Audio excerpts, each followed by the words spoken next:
Riveting content. Empowering your life. Welcome to The Sphere. This episode is sponsored by Houston Housewives of Finance. For more information on increasing your cash flow, becoming your own money manager, and to schedule your complimentary personal finance strategy, contact the Houston Housewives of Finance today at 1-844-700-4463. Elite Dental Wellness. At Elite Dental Wellness, Dr. Ashandra Batiste understands that one of the biggest obstacles is dental fear. The vision at Elite Dental Wellness is to ensure every patient is treated with respect, ultimate care, patience, and love. Call us today to make an appointment at area code 713-789-8680. Looking to advertise? Join the Sphere's vast demographic reach of thousands of people all over the world. Send an email today to advertise@thesphere.tv or call us at area code 832-772-7789.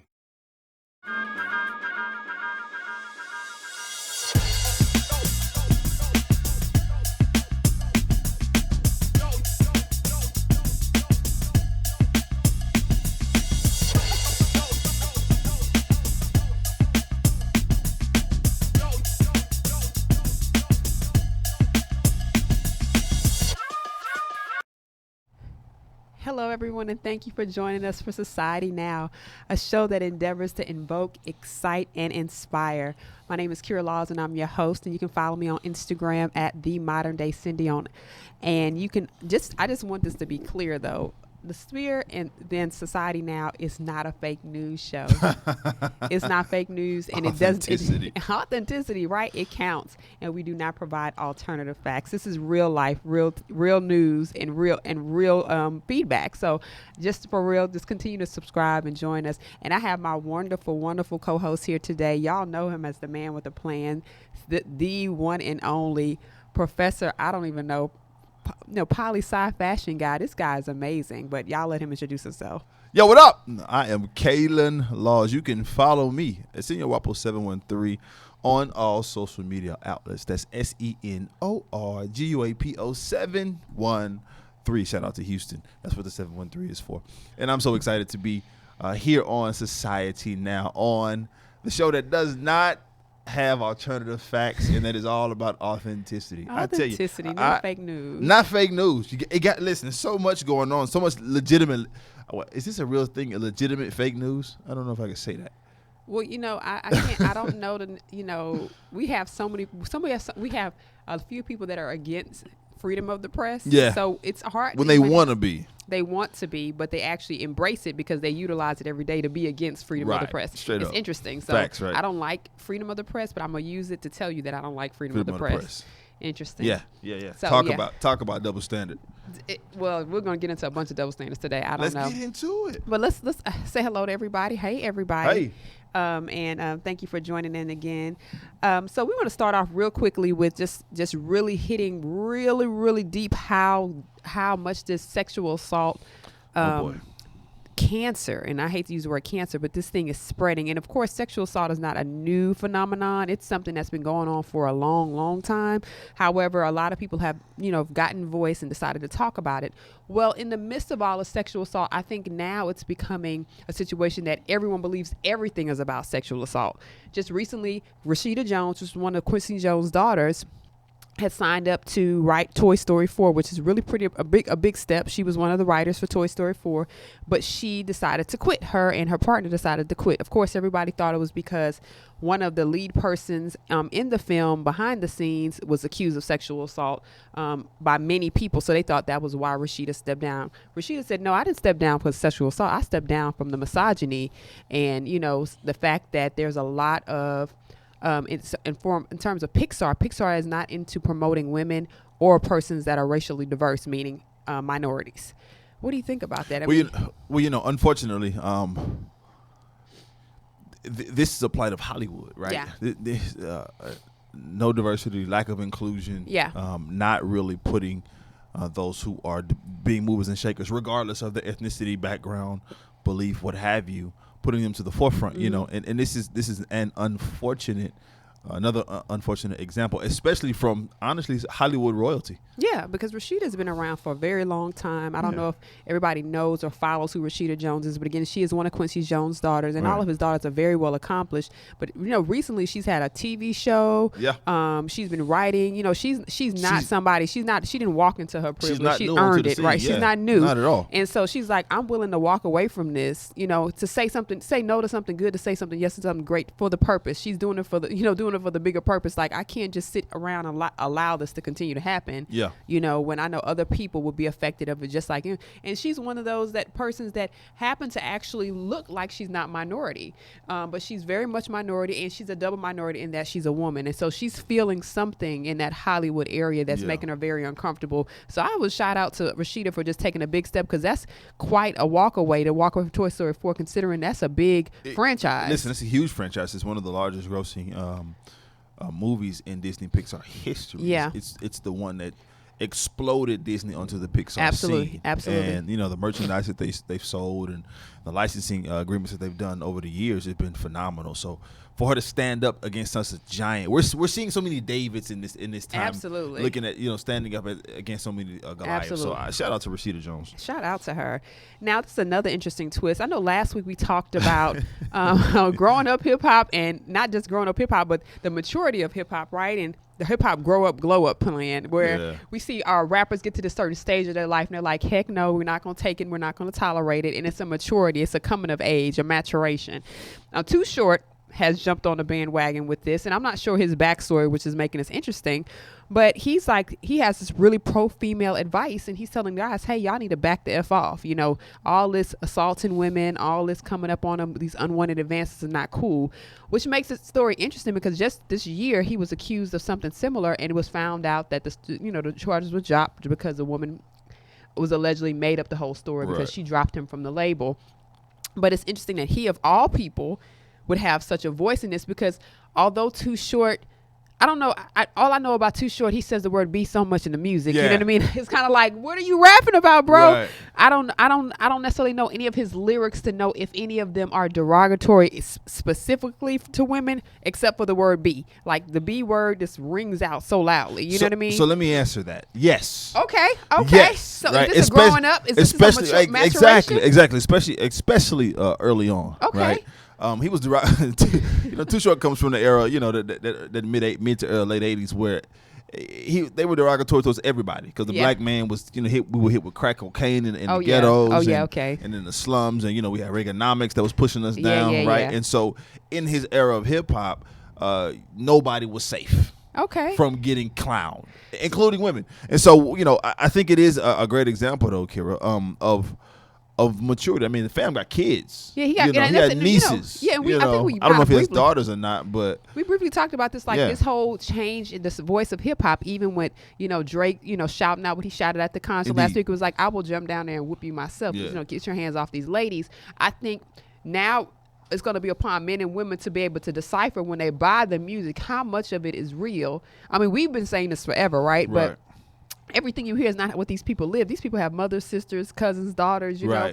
And so some things that are rapped about is not their real life. And sometimes people take it to the extreme. And it's no different than a movie star, right? Absolutely. Acting in a movie that they've never done. Denzel has never been a gangster. Right. You know what I'm saying? He ain't never been King Kong ain't got, he ain't never been that guy. You know what I'm saying? No, he has never been that guy. He's never been that guy. So it's, you have to be able to decipher what's real and what's not. So I think this grow up, glow up plan in hip hop, and especially these major players who have been around for a long time taking a stand and saying, hey, knock it off. I'm really appreciative of it, especially again since we have such a buzz happening about the sexual assault in Hollywood and this look of what it looks like. And we think about, like you said, the oppression of what happened in African American community so early on. The reversal of that is very encouraging. So shout out to these guys for making it very clear and plain we're not standing for it. So listen, Puff said it best. Hip hop ain't in the hood no more. We iron our clothes and everything, y'all. We not wrinkled. We take care of our skin. Y'all don't remember. Y'all don't remember that when he was on making the band. Anyways, he said he keep his situations smooth, moisturized. Yeah. Okay. Now Rev Run and his wife land a major deal, and I think this is great because I used to love watching Run's House, and one day it was on and one day it was off, and I was like, what happened? Run's House is one of those shows that I really looked forward to to watch, and I love the message at the end. Run comes from an interesting background, because if you know about Rev Run, you have to know that he actually talked about when he was in Run DMC, he was actually had a drug habit. Yeah. You know, he actually had drug issues, and for him to become Rev Run, and he really does make it a point to make sure people know that his platform is God. And his wife and his wife have had shows on the Food Network. They've done other things since Run's house, but just recently ABC, they pitched a TV show to ABC. ABC decided not to go with that pitch, but Netflix picked it up, which is amazing. Because let me tell you something. If you're trying to get into anything media right now, it's not on digital cable, y'all. What we're doing right here is where it is. This internet, web-based television mode of communication is what people are looking at. People are subscribing to it, and it's amazing. So, I think they did a really good move. Agreed, man. Rev Run, back to what you said at first. Rev Run is from Hollis, Queens. So Yeah, he grew up. That's your neck of the woods, right? Come on, Queens, stand up. Queens, stand up. And so he grew up with some of the things that you experience in Hollis, Queens. Yeah. Right. And I think that gives him that has given him 30 years later so much credibility in the game. Yeah, right? absolutely. Because even the young cats, they know who Run DMC is, but they can respect them because they're like, yo, you grew up in the same crappy block that I did, and now look, you're doing your thing. And they have been like, they're such a mainstay They in hip are. hop. Even They if you are. never go to a Run DMC concert, which you might not ever do, right? Ever, because I don't think they do that, but you know what I'm saying. But No. it's what their legacy represents and what they did for hip hop during that time period. I mean, even how they revolutionized fashion for hip hop. They sure. edginess plus sneakers. Look at this hat I'm wearing. The hat, the brims, the gold chains. You think about where that really came from and what happened, what they did for hip hop on the national platform, even merging hip hop with rock. So they've done a lot for us in terms of our history and our music and our art. Now, another great thing about this story is that Anthony Anderson, his son, is actually a part of the project. So shout out to, again, some more Black excellence happening. We're seeing it all over the place. So shout out for Black excellence. This is a really good story that I wanted to touch on. And I personally feel like it's something we have to discuss as African Americans. And I'm going to really get into it, but I want you to talk about what you have in your hand right now. We just talked about Rev Run and all of his successes, right? But another way to be successful is to make sure that your financial picture is in order. Financial picture. And so this portion of the show is sponsored by the Houston Housewives of Finance. Get your money right. Did you know that only 4 states in the United States offer financial education? 33% or more than 77 million Americans don't pay their bills on time. 39% of Americans carry credit card debt from month to month, and 39% of adults say they don't have enough savings. Don't become one of these statistics. Let Houston Housewives of Finance advise you on increasing your cash flow and becoming your own money manager by scheduling your complimentary personal financial strategy today. Contact Houston Housewives of Finance at 1-844-700-4463 or email us at info@houstonhousewivesoffinance.com.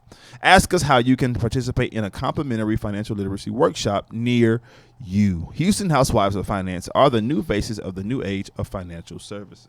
That's good, man, because It that is. money thing, I mean, I know it doesn't just affect any particular group because everyone has their money issues. But again, as a society, we need to make sure we are financially conscious of how we spend and save our money, because, of course, you are allowed to have your splurges, but you need to be wise about it. So it doesn't hurt to have someone advise you on how to use the resources that you do have to make it last. Agreed. Now, like I said, I really wanted to get into this next story because to me, it hits in a very special place or interesting. My perspective on this is a little interesting. So last week we heard about Larry Nassar, and it's like, who is Larry Nassar, right? Who is this man? This man is actually the former U.S. gymnastics doctor who pled guilty to 7 counts of sexual assault. He faces an undetermined sentence between 25 to 40 years for each of the 7 counts, which means he probably will not get out of jail. He's 54 years old, so we got to put all that in perspective. And some of the victims that were cited in the course were between 13 and 15 years old, including Gabby Douglas, Ali Rasmin, and Michaela Maroney, all came forward as victims. Now, what makes this story interesting, and I'm going to jump down a little bit, is that initially when this story first hit, Gabby Douglas, I keep saying Davis, I don't know who Gabby Davis is. Are you watching this show, Gabby? Anyways, Gabby Douglas, when she first heard about it, when she was asked about it, she initially denied. She was like, it's some victim blaming and shaming going on here with the way she was addressed. It like, this is not real. This is not. She kind of avoided it, but then she came out and said, you know what, I'm a victim too. I wanted to talk about that because I think so many times a lot of people think that victims are automatically inclined to speak as soon as something happens. I wanted to talk about that. In the African American community, we have a lot of shame that has followed us through generation to generation when it comes to sexual abuse. And I think it actually started during slavery. I think there was when you think about our bodies wasn't our own, the rapes that happened, the abuse that happened, the separation and breakdown of the African American family, and how even throughout generation, we talk about this a lot. You're raised to not talk about the bad things that happen in the home or not talk about it.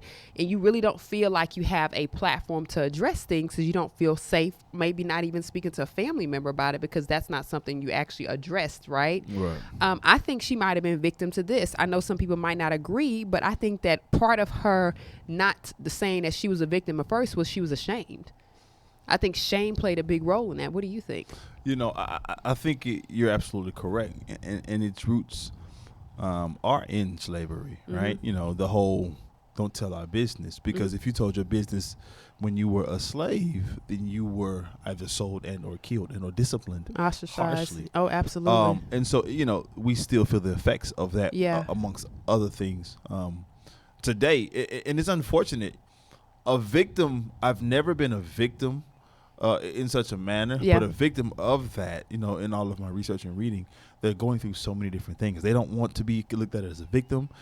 They don't want to relive the incidents. They don't want to put other people that they know could potentially have gone through this, put them at danger and at risk. Right. So there are so many varying factors that are there, and I'm glad, again, like we said last week, and we've been saying since all this happened, I'm glad that this stuff is surfacing, that it's coming out. But shout out to those ladies for coming out, and I'm gonna be honest with you, it's gonna sound weird, but shout out to Dr. Nasser for saying, you know what, I'm not gonna fight it. I messed up. Put them through it, and he pled guilty. These other guys, they fight it tooth and nail, or they're trying to dance around it, but he manned up and said, "Yo, I screwed up. I did it, and I'm gonna face it." So it's crazy. It's unfortunate. But what is fortunate though is that we have a live audience here on Facebook. Is that Denise Ransom? That's Denise Ransom. Hey, what's up, Denise? What's up, boo? Hey, Booski. Thank you for Booski, tuning turning in. Hey. And everybody on Facebook Live, we ask that you subscribe to our show on all the major platforms, including iTunes, SoundCloud, Google Play, and Stitcher. Review our show in iTunes with constructive feedback. Share this Facebook Live post and the entire show with your family and friends. Donate to our mission to bring enriched and inspiring content each and every week. You can donate at www.thesphere.tv/donate. Give us that coin so we can continue to bring this wonderful news, not this fake news, this real news to you here on Society Now. And we really do appreciate the We money really that do. jingle. Rather than money that fold. Come on, coming to America. Even deeper, we like the money that swipe. Come on, swipe. Because nobody uses cash anymore. Let's be real, y'all. Y'all ain't about to send us no check, or somebody might, and we do not turn away a check. Listen. But no, bless y'all as y'all sow into this a wonderful, wonderful platform. But interesting enough, going back to Gabby Douglas, I just think it's such a interesting place because, like you said, I mean, I personally have had my own experiences where I felt like things that occurred with me in my childhood, I really couldn't talk to anybody about it because I was a child, and honestly, I didn't know, specifically what I was going through, experiencing or whatever, until I got much older and was like, oh my God, I should never have seen these things. I should never have been exposed to these things. And I think it's incumbent upon parents, and that's my next point. If you have a child, although your child is active in events, sports, different activities, that you are protecting them and actually being very much a voice and a presence, and don't just leave your kid with people. You know what I mean? I know we talk about don't leave your kid with boyfriends, don't leave your kid with girlfriends, don't leave your kid with these coaches, don't leave your kid. I mean, you need to know these people.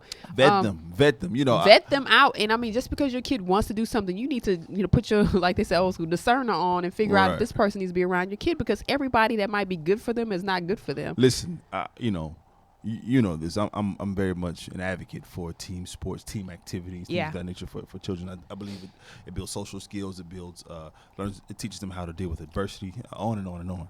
But as someone who was in team activities into my mid-20s, my mom was present, very present at everything. And I was a larger kid, right? You know, a coach wasn't just going to easily run up on me at 6'4", 200 pounds, you know, at 16, 17 years old. And so I think that you're absolutely right, Kira, in that parents need to make sure that they are present. But also a flip side of that coin is that parents make sure that they are dialoguing and creating a space to where communication is free and open between parent and child. Because also in the black community, what do we have a history of? Like, don't talk to me, don't speak unless spoken to. You know what I'm saying? What? And so we want to make sure that we have that kind of, in the event something slips through the cracks, that the kids are comfortable enough to come to, or you're having those conversations consistently. And let me just put this out there, and we can kind of close on this note, or we just table it for now, because I'm sure we're going to have more discussion about this. If you are a parent and you have experienced something similar to it, make sure you go talk to somebody about it so that your shame won't plague your child. Right. Because a lot of times parents don't talk about things because they've experienced something on that level or similar to it, and they don't. It's a combination of shame, and sometimes the fear of whatever. This is weird. I don't want them to go through it, so I'm not going to talk about it. So I don't want to expose them to that. And I'm like, no, you should talk to your kid about it because you don't want them to go through it, right? And if you're facing that type of barrier in your life, definitely go seek counsel. There's counsel. There's different types of counsel you can get. If you have a job that offers that type of hotline, they do that. That's free. Get counsel from some of your area churches have Christian counseling. Sometimes they have phone numbers you can call. You just might need, however you need the counseling, get the counseling, make sure it's healthy so that your child won't experience similar issues of abuse. And it's important. Okay, now let's jump into what's going on in Baltimore. So last week, in Baltimore, a detective was set to testify against his own department, and just a day before he was supposed to testify, he was gunned down. They are considering this an act of foul play, of course, right? Because he was going to testify against the whole department based upon some stuff that he saw looked a little shady to him, and he had some inside information. Baltimore PD and the FBI are talking about the incident, and pretty much like I was saying, it seems like something out of a movie. Yeah. Something out of a movie, like you are aware that this man had every intention to testify against the whole department, and somehow he gets gunned down the day before testifying in this major, court case or trial. And now the city is like they're barricading the whole community because it's a safety thing. It's like, well, was there other people that were witnesses to what happened? We need to make sure they're safe. How do we make sure they're safe? Who can you trust within the department? Like it becomes a movie, right? It's like, who do you trust within the department that you can say keep the community safe, because this is a community issue? What does that look like? So, Baltimore has had a very interesting history, rugged history with policing in some of the lower income communities in Baltimore. Baltimore is it's infamous in Hollywood because that's where The Wire was supposed to be set out of, and a lot of based on true stories, depictions from The Wire. Yeah, and so Baltimore has had a long history of corruption in government, local government, period. And this is yet another example of it. And yes, it is beyond odd, ironic, funny, weird, crazy. Whatever, that the day before these indicted officers, the grand jury came back, and they didn't come back with they came back with an indictment. They returned the indictment. So this was going to happen. This is returned. They were going to go to trial to be criminally prosecuted. Yeah. This brother was gunned down, and so it definitely deserves some looking into. It's disgusting. I really feel bad. I have a classmate, a graduate school classmate who lived in Baltimore, and so he was telling me that what they're depicting out in the news is not the case, because the community is they are tight and close knit. Okay. They just don't trust the cops. They flat out just don't trust. It's just like in Missouri. Mike Brown city. Yeah. St. Louis. Yeah. You know, just like that, they don't trust the police officers. They just do not trust them whatsoever. And it's so they band together against it's really crazy because we recently have been talking about Baltimore and Mm-hmm. in areas up north. And it's interesting because when I think about Baltimore, based upon stuff I see on TV, it's TV, right? So I try not to base my life on what I see on TV because I'm like, I know it's sometimes a stretch. I'm originally from New York, and everything in New York is not bad, y'all. It's like not New York undercover. it's not, Right. you know what I mean? Like people aren't going around this. I mean, it's not, it's not episodes of Law and Order and stuff like. It's just not that bad, but it's bad things everywhere you go. But when I think about this, I'm like, golly, Baltimore, like. Yeah. And it's really sad because I'm like, these people have, in the last year and a half, so many things have happened in Bmore, and I'm like, what is going on? Right. I think this is going to be another location of revitalization soon. Yeah. I think it's really going to be a uprooting of some really strong activists are going to come out of Bmore, and they're going to do some major things. So shout out to those persons in the community that are banding together to make sure that the right message about the city and its the community members are being told, and they're like taking care of each other. True So that. shout out to them. Okay, now I have this do we care or should we care thing. Okay. And we don't really talk too much about things that happen in terms of churches and religion because, of course, those are sensitive topics for a lot of people, finance, but it's a real topic, right? Let's talk about it. Let's talk about it. I couldn't even think of what to call this except for question marks because I was like, sometimes I'll say Wednesday, Thursday, Friday, which is my WTF. Uh-huh. But I'm not doing it today. But I'm going to say Paula White's church, according to her son, lost hundreds of members and donations because he believes they lost members and donations because his mother's support of Donald Trump. Now, Paula White's son is her only child, and he is an associate pastor at the church. Mm-hmm. He said that recently they lost between 200 and 300 people because of the mother's support of the president, and that giving has dropped off by $10,000 a week. Despite claims by him, the loss of members of the church seemed to have started happening way before our current president ran for this office and her public support of him. According to the former first lady of the church, whose husband died, she said that the loss of support came when Paula White came in and kind of took the position as the church leader because somehow she strong-armed somebody to get that position, and people did a mass exodus at that point in 2011, 12, leading up to this time. People started leaving the church because they weren't comfortable with the leadership, and it was not directly related to Paula's support of Trump, although that probably had a lot to do with it. Now, from a church to go from 8,000 members strong to about 500 attending weekly, that was one of the things I read. 500 members attending weekly. I'm thinking we've come from some large churches that if we only had 500 members attending weekly, we have so many services, there would not be, it would only be one service. The doors were closed. The doors were closed because they were like, no, we can't. You couldn't keep the lights on in some of the buildings. So my statement is, why did the son come out and say that it was because of his mom's support of Trump? What was the motive? What narrative was he trying to spin? So let's back it up. It is 100% fact that the Paula White taking over New Destiny was not looked at favorably by her members. Okay. You can quote me on that. You can Google it. I don't know how many people left. I don't know if that information is out. But it made the church news, air quote church news, that a lot of members did not care for how it was taken over. Okay. How she came into office. So I'm sure that did happen. Okay. And she's been the face of scrutiny in terms of the televangelists and the for all quite of that some time now. for quite with the Creflo Dollars and the Bishop Jakes and all of those for some time. So she's not new to scandal, right? Absolutely. She had a messy divorce. Yeah. Right. She had a really messy divorce, which led her. She was sick. And, so she's been through a lot in terms of scandal. But for her son to come out and say this, I don't think he had any ulterior motives. I think he was just as surprised because he's a 32-year-old guy.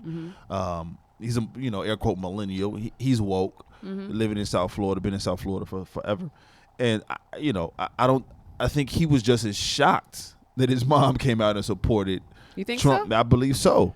I believe so because a lot of because of what the platform because she usually supports African Americans. she has a black church. Yeah, and this person that you're supporting, albeit he is the president, you're supporting him knowing how he feels about. He's been very clear about his positioning in terms of the divisive things that he's said, and so a lot of times it's very much misunderstood. Agreed. If he's actually pro people or pro his people, Right? And she's defended his positions. Yes. You know. And so that's, I mean, it's I just, when I read it, it's like, well, what was the purpose of the son saying this? Was it because he was maybe cornered in questioning and he wanted to give explanation of why the membership failed? And maybe, of course, Yeah, well, maybe. As journalists do, to get a good story, they might edit it really well to make it seem like that was the purpose of the whole thing about, Right. blaming it. But I like you said, she's been marred by scandal time and time again. So hopefully she's getting good counsel. I would hope so. And she's listening and heeding the counsel if she really wants to be a person of the people. Right. The people that she's serving right now. Right. And she has to do that without color. Right. Meaning like she can't involve herself with persons that, aim to draw lines with color and race. Right. So this portion of the show is sponsored by Elite Dental Wellness. At Elite Dental Wellness, our vision is to create a welcoming practice that will offer exceptional dental care and a lifetime of dental wellness. We are committed to the finest possible oral care and the overall health and well-being of our patients. Elite Dental Wellness is built upon a foundation of integrity, expertise, and service. Through our commitment to modern dentistry, continuing education, and a friendly atmosphere, we strive to make our patients feel that they are part of our family. Dentistry can be scary, daunting, and uncomfortable.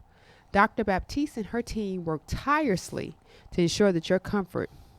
Make your appointment today with Dr. Ashandra Baptiste at Elite Dental Wellness at 713-789-8680, 713-789-8680. Again, that's Dr. Ashandra Baptiste at Elite Dental Wellness. Y'all, please go see a dentist. Come on, if y'all man. are not in the Houston area, first of all, she's in the Houston area, Shout out. Houston and surrounding area. So shout out to her because she's doing a wonderful job here. But if you're not in the Houston area, we definitely advocate taking care of your dental well-being because the health and wellness of your mouth is related to the health and wellness of the rest of your body. I know a lot of people don't understand that concept, but you can definitely Google it. To make sure that you get the proper information, because not taking care of your teeth, your gums, it will definitely affect you in the long run. It can affect your health, your heart, your brain. You have to think about some of the infection and bacteria that happen. So make sure you are checking in, making sure that you are doing your annual visits. And if you don't have the insurance to cover your dentistry, make sure you also check out some of the low cost, low fare dental schools in your surrounding community, because the dental schools will actually do it for free sometimes because the dental students they need the hours. Yeah, and they're supervised by dentists. So think about dentists. other ways. If you're not in the Houston area and you can't see Dr. Ashandra Baptiste, please take care of your oral hygiene. Agreed. Okay, now this is some good in the hood news I want to talk about today. Good in the hood. So a Texas teacher adopts one of her students. He was 16 years old, and this student had been living in foster care for 7 years. And it was interesting how the conversation came about because they were just talking one day, and she says that she, a lot of the students referred to as a caregiver, and somehow she made a point of saying that, she would, take them home take them home or something like that. And the young man turned around and was like, "You could take me home." And she was like, "Huh?" And then he explained to her that he had been in foster care and he really didn't have any parents. And she said, "Well, I'll adopt you, but you have to make sure you stay a good kid." And she said, and she made good on her promise. She looked into it because she said she didn't know anything about adoption. Right. She just knew what she saw on TV. But for her, the system worked favorably for her because she filled out the paperwork. She, sent everything in that needed to be sent in, and she was approved. And in less than 8 months, she was able to adopt him, and that is now her son. That's beautiful. So that's some good in the hood. So shout out to this lady. Let's give her a clap. That's what's up, because I'm like, I mean, how many students has she probably seen that had a similar situation, and he was the one that actually spoke up. Right. The timing was right, right? The timing was right, and also, speak up if you have a need. It's a lesson in speaking up if you have a need, because you never know who is around and available to bless you and to support you through whatever you're going through. And I think it's beautiful because I'm pro adoption, Agreed. and I hear people adopt, and sometimes people don't want to adopt an older person, but I think it's beneficial to adopt whatever you're led to adopt, whether it's a baby, whether it's a junior high school kid, a high school kid. Adopt as you're led. Right. Don't let people and their feedback and opinions dissuade you from doing what you're led to do. So shout out to those who are actually making adoption choices and actually sticking to them and able to help people lead their best lives. So shout out to the adoption agency and the adopting mother for getting things done quickly, because I was expeditiously. literally speaking with someone today, and she's trying to adopt her 15-year-old nephew, who's her blood nephew. Her brother-in-law, her husband's son, died. Her father died, and the mom is deceased as well, and it's been taking them 3 years. And it's so crazy, it's like, and so for me to hear 8 months, it's like, oh wow, that was quick. And there's so much paperwork that's involved with it. Right. I know I've seen adoptions happen because of my background, and I've been involved in certain things. And you have to make sure, when you're doing that, make sure you get proper representation, that your paperwork is the way it's supposed to be, that when they do these home visits, that's important. When you have the right people being a voice for you, and that you cut off everything that's not good. You know what I mean? Because they will definitely evaluate you on a level that you haven't ever experienced. For those who bought a house, they probably know what that feels like when you feel like somebody just went through all your business and tore it up. So that's the same process. Now, this is an interesting one. I call this encouragement. At Jay-Z's concert last week in Cleveland, which I think is kind of funny. I think it's funny in a weird way. There was a young girl there. Shade to Cleveland. No, not Cleveland. No. It's funny in a weird way because there was a young girl in the front row, and she was probably less than 10 years old at a Jay-Z concert. Now, that's a funny thing to me because I'm like, okay. Well, in the middle of the concert, he's like, hey, he saw her. And he was like, hey, you could be the next president. And he was like, can you help me count down? And she was so excited. You could tell she was, she was happy to be there. And I was thinking, like, I'm so glad he has, of course, he's evolved with his kids now. And now, his approach to life is a little different. But this is the funny thing. This is what made me laugh. The song didn't change, y'all. It was still Jay-Z. You know what I'm saying? It wasn't like he edited the song because she was there or anything Jigga, what's my you know what I'm saying? I don't think that was the song, but this was the song, whatever was on his plays, what he was going to play. And I wondered, as an artist, she was a young girl. Beautiful little girl. Your parents brought you there, Avi. But as a young girl, she knew all the words. She counted down. And I was thinking, I know I knew music when I was younger. I don't honestly know if my mom would have let me go to Jay-Z's concert, but I knew all the songs, right? Listen. But it's funny because I'm thinking like she had a little cute dress up outfit on. She was cute. Her baby hair was slicked down. Look at her. She Go was ahead, ready. mama. But I just think about it. I was like, because she really went to a Jay-Z concert. Her parents really took her, and he really did give her encouragement and turn around and rap that song. And I was thinking about when I first heard LL Cool J say he doesn't let his kids listen to his music. And I wonder if that's the same thing in the Carter home. Like, they know we're musicians, but certain things we just don't let them listen to because we don't want to fill their head or mouth with certain things. And I think that's probably the balance of being in that world, the art. Being the artist, right? And the artist, yeah. So it's interesting. It's very interesting. It's cool because, again, just like we said about Too Short, he's a father, and this allows you to change who you are. You know what I'm saying? Yeah. Like it affords such a change when you become a parent, and you're welcoming parent. Like, he loves being a pops. You know what I'm saying? He's very open about that. They're very open in terms of them loving being. They're not open and letting people into their home and their household. But they're definitely open about their family. They're loving. They love being parents, and so him and his wife Beyonce, and so. The fact that he poured into this kid, that's something that's just super dope. She's gonna she had to remember that forever, right? Yeah, it's memorialized all on the web and this video, and that's pretty cool, man. So shout out amazing. to Jay for that, man. That's amazing. Now, this is a really good story, and I was talking to one of our guests that we have in town from Chicago, and I call this mass exoneration because we always talk about mass incarceration, but today is mass exoneration.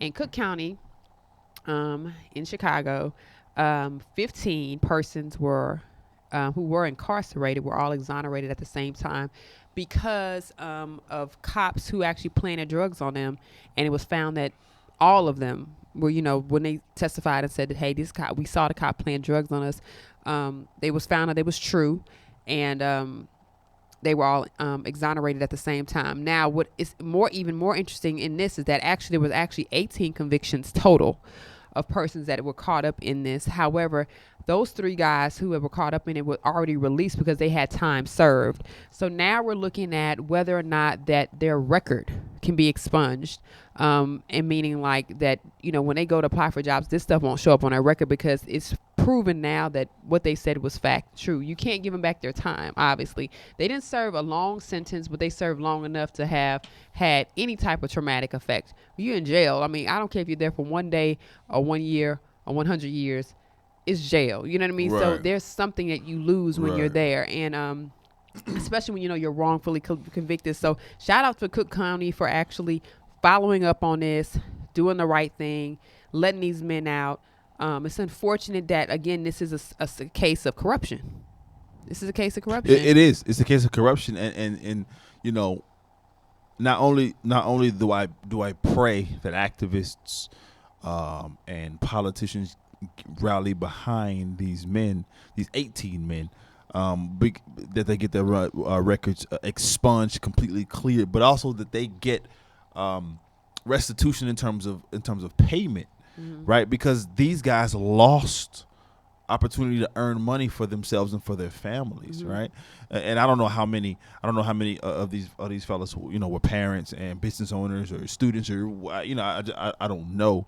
But at the end of the day, I know that there is legal precedent that when someone is wrongfully convicted, they can get some sort of payment from the government at the rate which they would have made during those times. So if they made $30,000 a year plus inflation for X amount of years, there's precedent for that. So not only do they need to be exonerate, not just exonerated, expunged, but they need to get paid, man, because it's untenable. It's disgusting. It's lascivious, and it's horrible. But thank God that they're out now. I agree. I totally agree. So like you said, thank God that they're out, and thank God that they're getting something out of it. And like I said, hopefully it's going to be more to come, some restitution. This portion of our show is sponsored by The Sphere. Hey, are you starting your business and looking for a place to advertise? Do you have a need to reach out to thousands of people across the world to build your brand or sell your product? Right here. If so, get your product placement and advertising needs handled right here at The Sphere. We offer a wide variety of content delivery platforms, including iTunes, Google Play, SoundCloud, YouTube, and Stitcher. Plus, we have a vast demographic reach within the United States as well as modern countries across the globe. Our enriched content and inspiring dialogue, coupled with your strategic ad, is surely to hit the mark every time. Call us today at area code 832-772-7789 or send an email over to advertise@thesphere.tv. Again, that number is 832-772-7789 or email us at advertise@thesphere.tv. Hey now. Hey. Hey now. Hey. Come to us. Come to The Sphere. We can get you in front of a couple tens of thousands of people. Come to us at The Sphere. Now let's talk about this. Now, a Republican who's actually a journalist and a strategist. Actually, he's a Republican strategist. He's not a journalist, a strategist. His name is Steve Schmidt. He was on MSNBC and he talked about the moral decay that's happening within the Republican Party, specifically because our commander-in-chief is backing Roy Moore. Now, just today, the White House said that the president or the White House is not supporting Roy Moore, but for the past week and a half, the president has stood by his side and publicly denied accusations of his sexual misconduct. Now, you and I both know you are not in a person's bedroom, so I can't vouch for nobody but the people I sleep with, right? So for him to say, like, I don't believe this is true about this man, what happens when it becomes true and he's the leader of the free country? And on top of that, we're talking about the rot in America. This is a deep-rooted issue because this is the reason why we're seeing so many stories of the sexual abuse from persons in power, whether it's Hollywood, whether it's gymnasts, doctors, whether, you know what I'm saying, teachers. I mean, we've seen it. People, whoever's in a position of power can exert their authority, this reverent power, this, supposed authority over those who are, pretty much made to, I guess at their, they have to bend to the will of those persons that control their destiny. And so this is the issue that they're talking about that's in the helm of that's the forefront of what's this moral decay, this rot. So what do you think about that? Well, in politics, in order to get anything done, generally you need to be bipartisan, right? Yeah. And bipartisan means you need to be on both sides of the aisle. You need to work with Democrats or Republicans. Especially when you have what they call a divided government, which means one branch of the House, one branch of the Congress is one party, and another branch is another party. Well, right now that's not the case. Mm-hmm. We have what they call air quote a unified government because Republicans control the House, Republicans are in the White House. So he's trying to push the Republican agenda even more and more and more, but again to his own detriment, to the party's own detriment, honestly, and it sucks. Now, let's say this in all fairness that Moore will be innocent until proven guilty. Absolutely, because we don't know whether he was or he not. But I think that it just speaks to again the president's wanton disregard for all things presidential by backing someone and nothing about the case. Secondarily,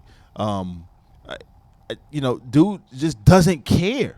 Well, I think it's not even just the not caring. It's that it's how I feel like he doesn't have the right persons around him to advise him what the pulse in the country is right now. We're in the pulse of the country is we are really concerned about sexual misconduct and assault. It's not like this is not happening right now. So, you know what I'm saying? So with the growing cases of this, when somebody's name is thrown in the ring like that, you have to be like, okay, I know the climate right now is crazy. Yeah. I might not need to try to support anybody. But to that, he doesn't care because remember he also has committed sexual misconduct and doesn't care and called it locker room talk. So he doesn't care. But fam just doesn't care. And recently, just last week, actually, on the heels of this particular article, he tried to turn around and say that what he said was locker room talk. Last week he said he was set up. Now Kickbox, man. So I don't necessarily know. Like if you were set up, then why even admit to it before? It was better for you to just say you were set up, but that wouldn't have worked then, right? Because you were trying to become president. So, Schmidt actually said something, and I want to, and you captured it here, and I want to read it for all of our listeners. Yeah, he said we've reached the hour that George Washington warned us about. A political tribalism that's so corrosive, so corrupting that it could take otherwise normal, decent people that you'd encounter on any day and make them defend the indefensible and profoundly indecent, and that is a sad moment. And this is something I want to just talk about. Actually, I love the George Washington quote. We don't talk enough about some of the things that the historians before had spoke about, and because we don't. We just don't go back in history like that. Yeah. But it's been interesting that he found this quote. But on that, it brings up something that Issa Rae mentioned, which is white privilege or privilege to this extent, because this could not happen in any other party that was not a majority party. You see what I'm saying? I don't see this happening if we had our former president in office. Right. I don't necessarily know if we would have been as patient with the process for this type of that was nice. Yeah, nice. You said you don't necessarily know. You don't. Let's just be keeping 100. Like it would not have been this patient. Come on. The patient with the process, but this is why this is what they call privilege. Yeah. And to be able to do certain things and no one there who is the corrective arm? Like who is the whipping stick? You know what I mean? Like who is the person to say, hey, y'all are still not getting, what's happening. And Issa Rae actually said, the problem is when we think about privilege from the perspective of minority versus majority races and ethnicities, where they think that we're all equal, we're still not equal. Not because we're not educated, not because we haven't reached this place of wealth, because some of us have reached wealth, not because we can't be entrepreneurs and all that stuff. It's not that. It's that because we don't start at the same spot. We don't start at the same spot. So when you don't start at the same spot versus finishing at the same spot, it's two totally different things because timing is everything. Right. So we're seeing it even here. Absolutely. We're seeing it even here. When our first African-American president was in office for 8 years, there was a lot of things he could not get done because he didn't start at the same spot, right? So he wasn't looked at as an equal. He was really cut down at every turn. Now we're seeing the opposite of that in office right now, and it's a very patient process that people are going through with this particular president. You know, one thing I will say about those really staunch Republicans that are supporting him, you know, you got to tip their hat because they are about the party regardless. You know? Yeah, they're like for they the, for the, are like, for riding, the culture, they for the party. Right, they are riding for the party, for the Yeah. GOP, and so you know, there's something to be said about that kind of Yeah. discipline, that kind of commitment. Yeah. It's something to be said negatively and positively. So I mean, it's always something, right, Yeah. to be said. It's always something to be said. Now, let's talk really quickly about this particular storyline that I love so much that I know we've all been talking about Centonia Brown, who was the young lady who was convicted when she was 16 years old of murdering someone who purchased her for sex, and she was sex trafficked by a pimp.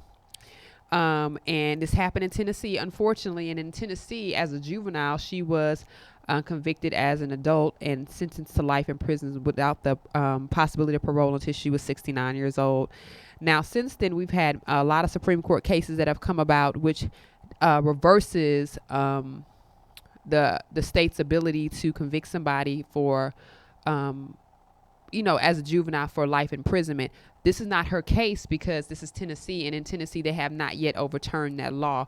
So now we have a lot of high-profile lawyers that have jumped in the mix and are like, "Hey, this ain't right," And I said, "This ain't right," because this young lady should have never been treated like she was a.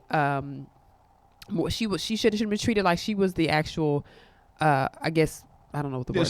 She was treated like victim shaming. It's victim shaming because it was like and they was talking about the fact that we have to look at the whole history of this girl, which was not brought about in her case the first time. Her history was she came from 3 generations of women who had been sexually abused and sexually assaulted. She was actually a child born from a rape. Her mom was raped, and from her mom being raped, she actually also was a child that, because her mom was raped, she was born into fetal alcohol syndrome. So her mom was drinking while she was pregnant.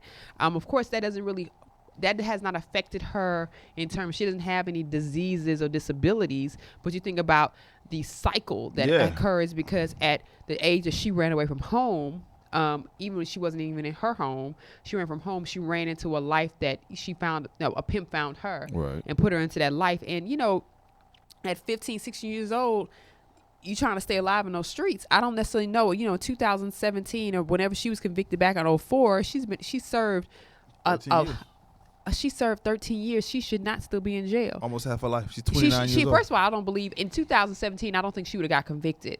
Period, because we are living in this world where this victim shaming is not going to work anymore. We're staunchly against sex trafficking, so it would not have happened. Right. But in any other place, though, because they have gotten rid of this, life in jail, she would have gotten what they said second-degree murder, and she'd have been out by now because she would have been time served. So we're hoping that somehow she'll be released on parole, like now. I don't. So. And I hope she's exonerated. Yeah, I'm not an attorney. I don't think she should have been convicted. I agree, but we can't go back to 2004. Yeah, we can't go back to 2004. But I don't know what happened with her appeals process. I don't know any of that. But I am thankful for Kim Kardashian, and I'm thankful for Rihanna, and I'm thankful for social media and them putting this back in the forefront. Yeah. Kim Kardashian personally calling her father, the late great Robert Kardashian, who is world renowned and world famous for helping get OJ off. And all of because she has the same context because they all know. What I'm saying? Well, let's take it even a step further. Shout out to Sean Hawley, because Sean Hawley was a guy who made a short movie about her that put her back on the scene, because if he had not investigated and heard about her story, because there were so many appeals written, nobody would actually heard her story at all. And there would be no Kim Kardashian here. So thankful we have those persons who are willing to put their talent to use. Like, hey, we need to capture these real stories of these people that are wrongfully convicted, because she should not be in jail. And their resources to use. And their resources. Because when Kim Kardashian speaks, the world listens. Unfortunately, whether you like her or not, her media power and brand power is so big. Rihanna's the same way. And so when they speak, people listen. But I want to put in like like you said, but let's just address this. It's important that when we see these celebrities, we realize that they're human. So you might not Absolutely. like them for whatever you think they're pushing, but this shows you the human side of them, because I'm like, I'm willing to put my money where my mouth is, because I don't know anything. You know what I'm saying? I'm around a bunch of girls all the time, so I wouldn't want this to happen to my friend. For sure. Because most She's of a those, mother. she's a mother, but she also somebody almost got killed last year. And if she was on the other foot, she probably would have wound up killing somebody to live. So Absolutely. you have to think about the trauma that people go through in their own personal lives to get to this point. So shout out to everybody that's helped out this case, and we just pray that this woman is able to not only get out of jail, but also get counseling and help, because being in jail that long, we don't know what she's experienced, and that she's in a safe place. Right. She gets to a safe place.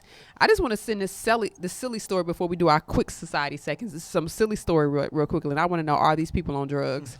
So y'all, let me tell y'all, a Florida couple pleaded guilty for beating a restaurant owner over cold chicken and not enough fries. Now, this is what pisses me off about this story, and I said pissed, y'all. Black people, white people, every people, all of us, you're not that mad about chicken and fries that you're gonna beat the restaurant owner down. Although the restaurant owner gave them fresh chicken and fries, you still was upset and you beat him down. So were they high? Like what type? Were you that hungry? Like, I'm trying to figure out what led to your hunger to such an extent that you beat up the restaurant owner. Like, what's going on in the world to, like, it was chicken and fries. Like, I'm trying to figure out, is the chicken that bomb that when it came out cold, that it just threw your whole life off? That's what they had to be. In my mind, they had to be high. Right. See, this is the kind of stuff that really incenses me and it pisses me off, because you give credence to the narrative Of angry whoever. espoused about black men and women, Yeah. right? That we don't know how to act. You know what I'm saying? That we don't know how to act, that we don't know how to carry ourselves, that we're ghetto, we're violent. You know, you like that gummit, just stop. It's chicken and fries. Like, they gave you the new chicken and fries. I'm sure it wasn't Frenchie's. No, I'm just kidding. Y'all don't know about Frenchie's. Shout out to Frenchie's. Shout out to Frenchie's. I'm mad y'all closing on Scott. But anyway. Shout out for Frenchie's. You know what I mean? But, you know, it's the dumbest thing I've heard in a long time. Yeah, it's pretty dumb. It's pretty ridiculous, and I think it's hilarious. Now, I hope the lady gets better too. I hope she's all right. The manager that got punched. Yeah, but what the? Okay. Anyways, Stupid. Now this is funny to me. Now, last week we talked about Jordan Peele, because last week Jordan Peele was incensed. That's how you say it. Incensed. Yep. Because, you know, on the Golden Globe nominations, his movie Get Out was nominated as a comedy, and he was like, it's more of a documentary, it's more like a thriller, it's not a comedy, it's nothing funny about what happened in that movie. And I think it's because people that were judging it. Well, this past week, after Thanksgiving, Tiger Woods decided he wanted to go play with our Commander-in-Chief some golf, a few rounds, and he's done this in the past with Barack Obama. This is not something new he's doing. It's not to say that Tiger Woods is an avid supporter of Trump. We're not saying that at all. But Jordan Peele is going to wind up being my king of petty today. And if I had a petty post, your KOP, huh? yeah, he's my king of petty today, because he said, now you're in the sunken place. Listen. Let me tell y'all, if y'all haven't seen Get Out, y'all need to see Get Out so y'all can understand what this sunken place is. It's something about that sunken place, because that means that man, his mind has been transplanted into something else, and he's now, it's deep, y'all. And you can't talk, you can't move, you paralyzed.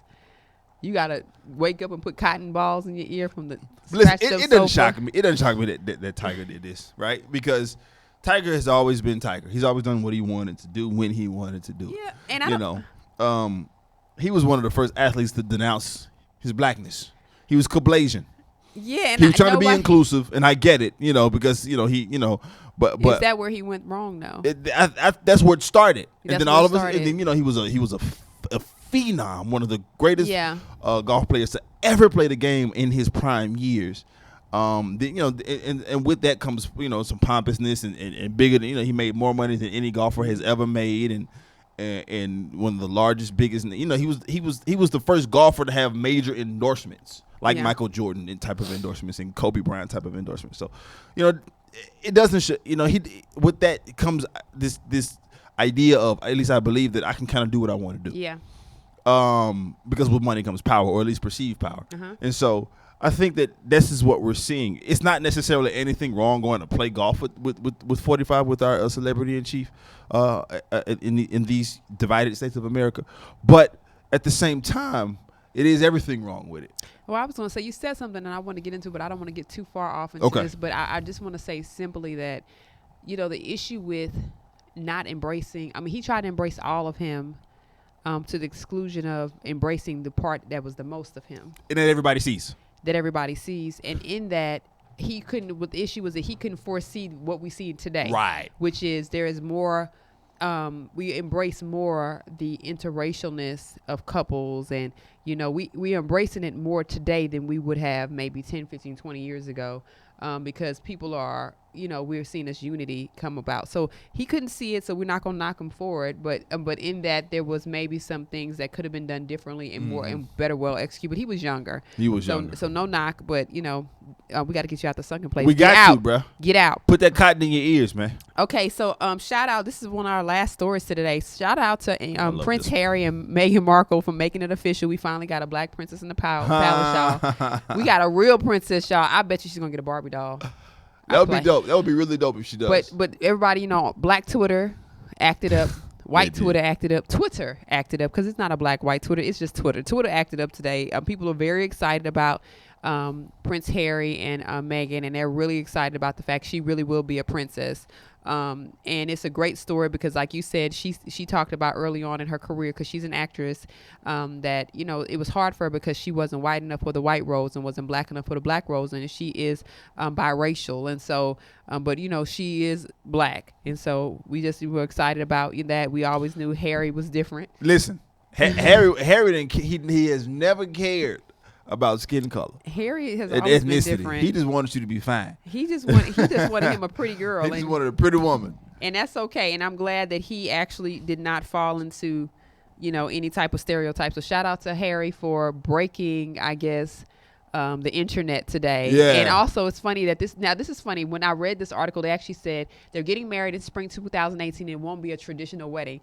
Now, my thought to that is, will it not be a traditional royal wedding? Right. Because it might be a traditional wedding. Right. Which gives credence to those memes that we saw. Right. It's really crazy because it's two totally different cultures, right? You have royal British culture, you have American culture. Yeah. And then she's half black, so we don't know how she fully grew up. Yeah. Right. I'm wondering in her home what was Thanksgiving like. Right. You see what I'm saying? Those are the things you want to know. Those are the things like so did she have more of the white or the Anglo kind of Thanksgiving? I think or did she have the black Thanksgiving with the baked macaroni and cheese, right? You're and so the crazy. dressing and the sweet potato pies and you know what I'm saying? That. And then we heard today that her mom is a beautiful African American woman with dreadlocks. So shout out to Black Girl Magic. Like what are the holidays gonna be like in Buckingham Palace? Like, you know what I'm saying? Is Popeyes gonna be flown in? Or is it gonna be non-traditional again? Exactly. As to their standards. Exactly. So it's gonna be very interesting to watch and to see. Yeah. Them and she kind of came under fire for a little bit because she's had some in her. They try to make sure and vet the people that the royal family members date, right? And so she's an actress, so she's had some racy daytime scenes and things of that nature, kissing other guys, and so they tried to kind of come after her for a little bit and say that Prince William Prince Harry is has dumbed down himself, and man, poo on all that. You love who you love, and shout out to them for being bold enough to speak out and love out loud, because we need that. Love knows no color. Listen, Earth 2017, okay? You hear me? Not just Earth. And our final story of the evening is LeBron James actually makes a power move by forcing some of these Trump hotels to kind of cave.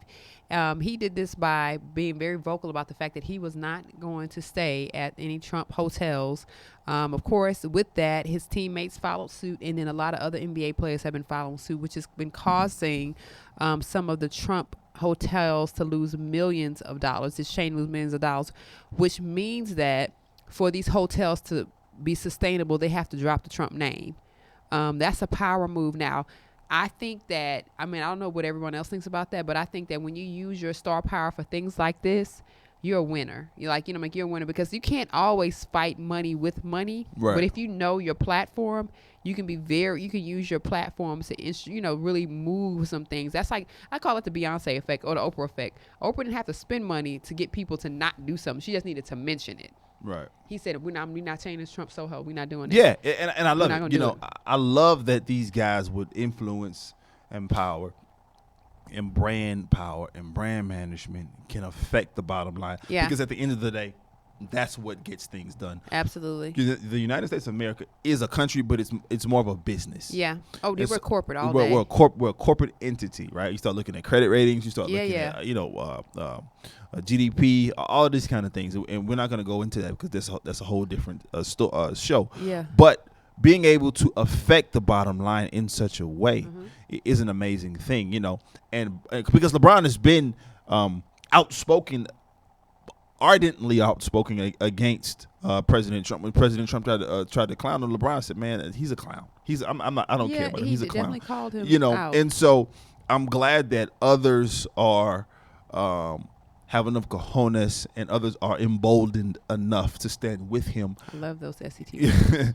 To stand with him because it's making a change. It's affecting his bottom dollar.